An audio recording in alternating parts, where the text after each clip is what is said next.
Man of the Year, Montrezl Harrell, left the Clippers to join the Lakers. They also brought in the man they drafted back in 2007, Powell's younger brother, Marc Gasol, another Laker link, and Wesley Matthews, whose father played for the Lakers during the Showtime era with Big Game. And they added depth at the point guard position, which was huge, trading for Dennis Schroeder, who is excited to show what he brings to the team.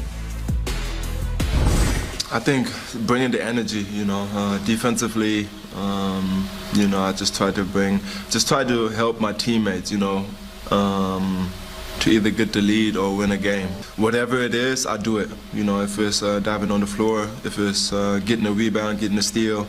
I think even with my offensive game, playing with AD or pick and roll, it's going to be dangerous as well, because I can create my own shot. I can give him an open look, create for others. It's a different team for me. I have to, adjust to certain stuff, but with the right mindset and putting in the work and trusting your teammates and what they say and how they try to lead you.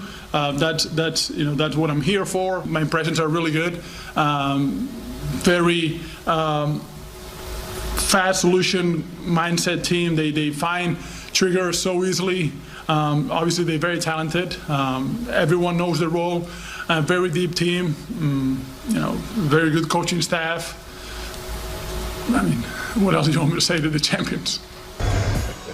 So here's who's in and who's out. You always hate to lose guys, but that's what happens when you win championships. Avery Bradley, Danny Green, Dwight Howard, JaVale McGee, and Rondo are all gone. We wish them luck. Here's who's here. Marc Gasol, Montrezl Harrell, Wesley Matthews, Dennis Schroeder, and Alfonso McKinney. I know it's going to be different, but do you think the Lakers are going to take a step back defensively? Can this still be a really good defensive team, Rob, when you look at the guys they lost? Oh, yes, no doubt. When you got an anchor back there like AD, and then you have LeBron, and we forget, Montrezl was a heck of a defender. Wesley Matthews is a heck of a defender. Schroeder's, you lost some guys, but you replaced them with guys who are probably better, or if they worse a little bit. So I don't think defensively we lost step. We probably got a little bit better. I ask you also because Marc Gasol, a former defensive player of the year, is not the same kind of defender he was. He's different. He's a smart defender, but you lose a little verticality with JaVale and Dwight. So I think that's what the question is. It's going to be different, right? But here's the thing. People always think blocking shots is defense. Deterring shots, getting in the way of the path, taking charges. That's what these guys do. Taking a charge is equivalent to blocking a shot. He's a smart defender, isn't he? And it's a tournament. He's a great defender. He talks a lot. If you ever watch a film or games of Marc, he's constantly talking. He's constantly pointing. And that's what you have to have. You have to have a quarterback back there who can see behind the guys who are playing on-ball defense and tell them what they have coming and where they need to be. So he's an excellent communicator, and when you have a guy like that, your defense is better off. What do you think about the defense, James? I mean, obviously, it helped them win a championship last year. It was the key ingredient. Yeah, defense was the key from the very beginning. When Coach Vogel came in, he's always been a good communicator on that end of the floor. And so AD came in and said he wanted to be Defensive Player of the Year, and he got the protection at the rim, along with McGee. McGee didn't get the minutes. The guy that really stood out, I thought, was Dwight Howard.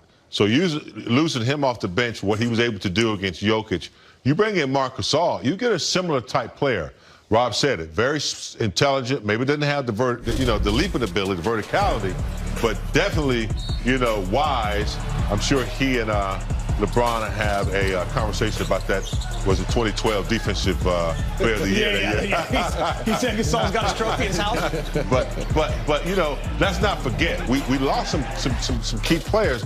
But look, Caruso, defensive, intangibles. Pope really picked it up defensive. So you still have the nucleus, and when you bring in Montrezl and players like that, I think they're not going to lose a step defensively. They might not have as many, shots blocked, but their defense is going to stand up, I think. All right, straight ahead on Access, what more should we expect to see from Kyle Kuzma in year 4? Perez breaks it down with Allie next on the three-point play.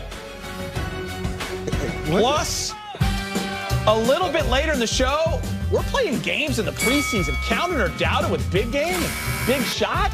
Not bad cop, good Count cop. it. That's not good cop, bad cop. Counter down it, You know Jason. we're wrong, man. We got to have bad cop, good cop. We got more nights. 4 preseason games for the Purple and Gold, starting with tonight's game against the Clippers. Sunday, they play another game of the Hallway series, and then they head to Arizona for 2 more games to take on the new-look Suns.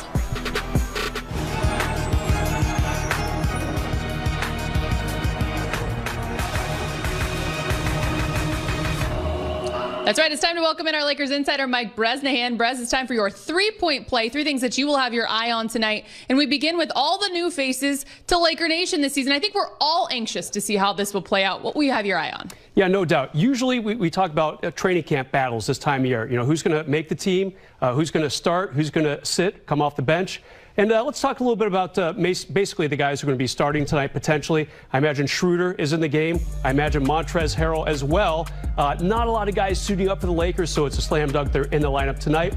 Will they be there on December 22nd? That right there is the big question on my mind. If we know Schroeder wants to play, he wants to start. He's already made that crystal clear. That's up to one man and one man only, Frank Vogel. It'll be big if he can make some threes, play a little D. And, of course, Montrezl Harrell, no threes from him, but definitely some D, high engine, high octane at all times.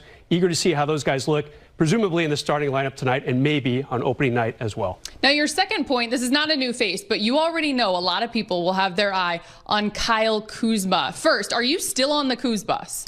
I'm still driving it. Okay. I'm still excited to see You're what not he on can it. do. You're driving it. Got it. Was there a follow-up there? You got it. You got it. All right. Yeah, he's still my guy. And Allie, you are still on the Kuz bus as well. We'll try to get you a couple seats farther in the cabin. Not a lot of guys talking about Kuz right now. You know, a lot of new faces. Kuz is kind of getting lost in the shuffle, a little bit under the radar. And I get it. Everyone wants to talk about the new Lakers. Kuz, though, a couple things he can do to kind of reestablish his name in the headlines. Working that 3-point shot. Remember, as a rookie, he was 37%. He's kind of gone slightly downward in his next 2 pro seasons. Maybe he can get back up to the high 30s. That would definitely help him. Let's not forget, he's kind of in a contract year. He has basically, they can give him an extension over the next couple weeks, and then he'll be a restricted free agent at the end of this season if the Lakers do not give him an extension over the next short term. So Kuz, he's got some work to do this season unless he gets the big extension soon. Speaking of contracts, now Kentavious Caldwell-Pope will not be playing tonight, but he earned himself a nice-looking deal with the Lake Show. What do you have on him? Yeah, 3 years and $40 million. That's Allie Clifton money right there. I'm sure you both can rejoice in that type of cash. Yeah, KCP not playing tonight. To me, this tells me he's right up there with guys like LeBron and AD, guys who had a long and prosperous playoff run for the Lakers. So KCP is just going to kind of ease into the preseason. And it makes sense. We said before the Lakers got to the bubble, if KCP plays the best basketball of his career for the next 3 months, the Lakers might indeed be champs. He played great. Had a tough start in the first playoff game. Remember, Allie, he was 0 for 9, the worst shooting night of his career. I'd say he turned that around pretty quickly, had a very productive playoff run. He's not going to be playing tonight, but he will be key for the Lakers going forward from here. By the way, Brez, if I made that kind of cash, I would be driving the Kuz bus, but we know who's doing that. Well done as always, right, my friend. I try. The preseason, it's coming up in just over 30 minutes at Staples Center. Championship teammates in Toronto are now opponents in the Hallway series. Marc Gasol of the Lakers, Serge Ibaka of the Clippers. Gasol's Lakers debut will not be tonight as the Lakers